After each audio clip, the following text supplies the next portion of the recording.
Bonjour à tous, aujourd'hui nous vous proposons cette vidéo pour vous présenter un essai du PRDA Osée-Innov, mis en place par la Chambre d'agriculture du Loiret, le GDA du Gâtinais de l'Est et le groupe 30 000 CRS. Il s'agit d'un essai ravageur, en particulier grosse altise, sur colza. Cet essai a été mis en place pour tenter de répondre à deux objectifs. Évaluer l'impact de différents itinéraires sur les ravageurs d'automne et évaluer le comportement de 11 variétés de colza vis-à-vis de ces mêmes ravageurs. Concernant le contexte, l'essai est situé dans l'est du Loiret, sur la commune de Courtemaux, sur un limon argileux à silex avec un précédent orge d'hiver.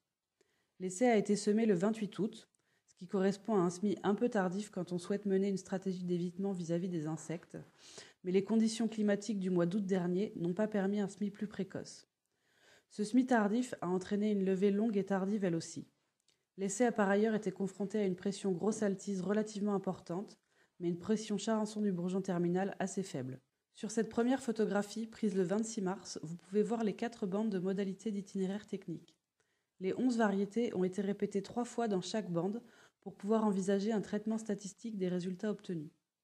On retrouve donc en haut le colza seul, en dessous le colza associé à un couvert de févrole et lentilles, ensuite du colza associé avec de la fertilisation starter, en l'occurrence du 1846 à hauteur de 10 unités d'azote, et pour finir, uniquement la fertilisation azotée.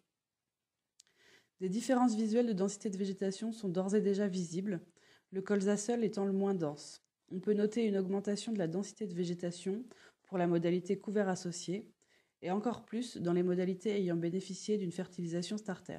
Jusque-là, différentes notations ont été réalisées, notamment le nombre de pieds par mètre carré, la biomasse par mètre carré et le nombre de larves d'altise par plante, via la méthode Berlez, en entrée et en sortie d'hiver, ainsi que la date de floraison. L'objectif de cette vidéo est donc de vous présenter les premiers résultats obtenus. À ce jour, l'essai et les notations ne sont pas terminés, ces premiers résultats n'ont pas subi de traitement statistique, de ce fait, il ne s'agit que de tendances. Pour commencer, dans la modalité variété pure, des pesées de biomasse et des comptages de larves ont été réalisés sur toutes les variétés en entrée d'hiver. Le graphique que vous voyez présente les résultats obtenus pour chaque variété. Les histogrammes gris représentent les valeurs de biomasse, dont l'échelle est à gauche, et la courbe orange présente le nombre de larves par plante. L'échelle correspondante est celle de droite. Les pesées en entrée d'hiver vont de moins de 50 grammes par mètre carré à presque 350 grammes par mètre carré pour des cas exceptions. Le nombre de larves par plante varie quant à lui de 2 à 5,5 environ selon les variétés. Sur ce graphique, les variétés sont classées par biomasse croissante. L'objectif était de voir si un lien existait entre le nombre de larves et la biomasse en entrée d'hiver. On pouvait par exemple supposer que plus une plante contenait de larves, plus sa biomasse serait faible. Cependant, les résultats que nous avons obtenus ne semblent pas aller systématiquement dans ce sens. Le deuxième graphique vous présente maintenant le nombre de larves par plante en entrée et sortie d'hiver en fonction des itinéraires techniques. En gris, l'entrée d'hiver et en orange, la sortie d'hiver. Pour réaliser ces observations, les prélèvements ont été faits de manière aléatoire dans 4 variétés dans la modalité couvert, dans 4 autres dans la modalité fertilisation et dans les 3 variétés restantes dans la modalité couvert plus fertilisation. Les variétés ont également toutes fait l'objet d'une observation dans la modalité variété pure. La première chose que ces données nous montrent, c'est que quelle que soit la modalité d'ITK dans laquelle on se trouve, le nombre de larves en sortie d'hiver est plus important qu'en entrée. De plus, ce que le graphique ne montre pas mais que nous avons pu observer, c'est qu'en sortie d'hiver, en plus de trouver des larves à des stades avancés, qui pourraient correspondre aux larves d'entrée d'hiver qui se seraient développées, on a également trouvé un certain nombre de larves à des stades très peu avancés.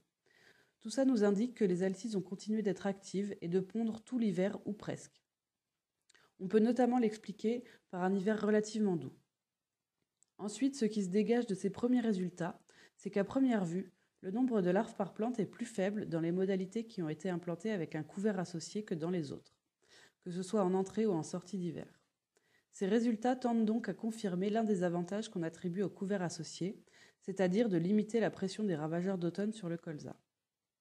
Ce qui est plus étonnant, c'est que les modalités ayant eu de la fertilisation au semis présentent le plus important nombre de larves par pied. On peut pourtant supposer que la fertilisation au semis permet une meilleure croissance et donc une moindre sensibilité aux insectes d'automne. Il est possible qu'un biais soit présent, lié aux différentes variétés qui ont été analysées pour chacune des modalités.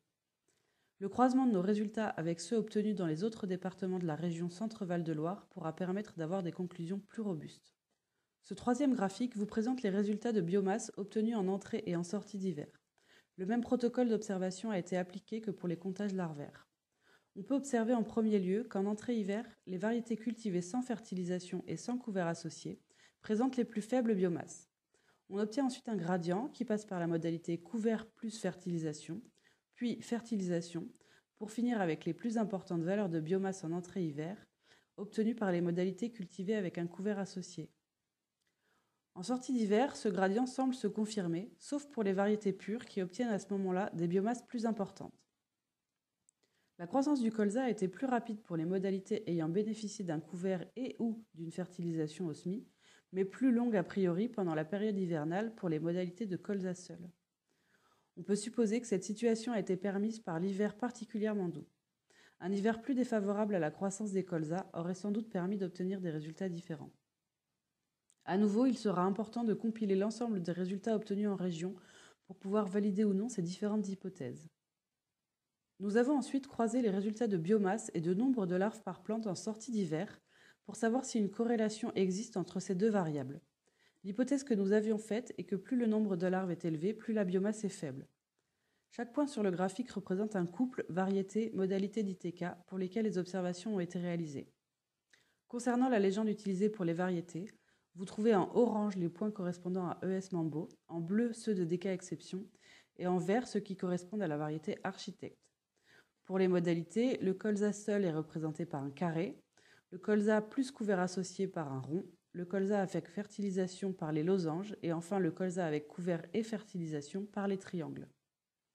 Si une corrélation existait, on observerait sur ce graphique une diagonale autour de laquelle les points seraient plus ou moins rassemblés.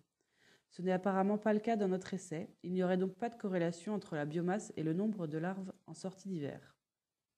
La dernière notation que nous avons réalisée jusqu'ici sur cet essai concerne les dates de floraison. Cette observation a été réalisée pour l'ensemble des variétés dans l'ensemble des modalités d'itinéraire technique. Le tableau de gauche présente la date de floraison moyenne par variété, quelle que soit la modalité d'ITK étudiée. On constate que les floraisons se sont étalées selon la variété entre le 21 mars et le 3 avril, soit 2 semaines d'écart entre les plus précoces et les plus tardives. Le tableau de droite présente les dates moyennes de floraison par modalité, toutes variétés confondues. L'écart n'est plus que de 6 jours entre la modalité où les variétés ont fleuri le plus tôt et celle où elles ont fleuri le plus tard. Ces résultats nous indiquent que les variétés cultivées sans couvert ni fertilisation ont eu une floraison plus tardive que les autres. Les plantes de cette modalité, pour quasiment toutes les variétés, sont par ailleurs globalement moins développées et moins ramifiées que dans les autres modalités. Faute de pouvoir visiter cet essai, nous vous proposons pour finir quelques séries de photos prises le 8 avril pour 4 variétés qui nous semblent représentatives. Sur cette diapositive, vous pouvez donc voir Architecte, variété tolérante aux viroses, ainsi qu'ES Mambo, une lignée assez présente dans les assolements sur notre secteur. On voit que pour ces deux variétés, les modalités pures n'ont pas un couvert très dense comme on pourrait l'espérer à la floraison.